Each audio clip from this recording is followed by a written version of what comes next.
Hello and welcome to this train yard review. Today what I'm reviewing, the Chinese dragon.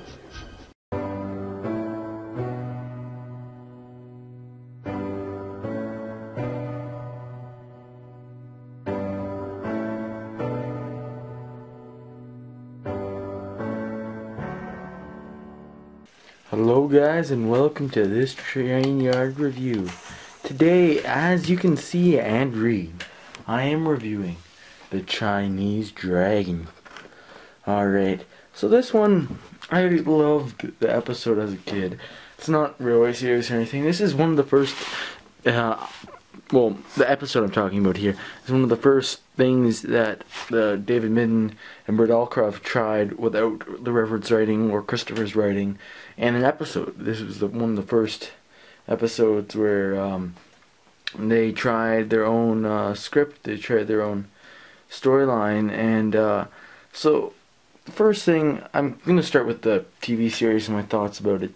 So the episode itself, I thought it was maybe a bit unrealistic that a Chinese dragon would be getting moved on rail, and especially in this form with no covering whatsoever.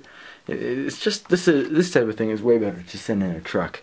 But that point aside, I thought it was a great thing for the kids. I thought it was a great move. The kids love this. I loved this as a kid, and it was just one of those fun little things as a kid, and they didn't do too bad of a job. And it's not something that's completely absurd, like I don't know, bubble cars or a bubble loader or something like that.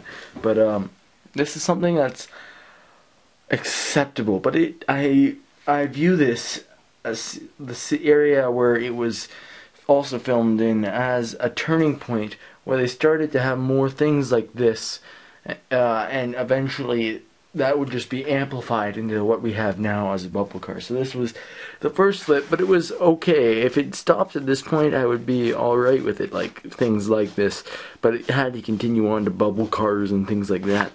So I'm fine with this. So I love the episode as a kid. It's scary, it's surprising.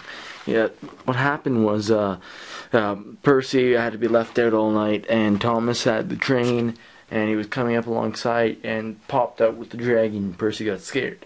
It was great fun as a kid, and I love what they did with the models. So there's 2 models of this thing released, and this is the original, I do believe, of the first 2.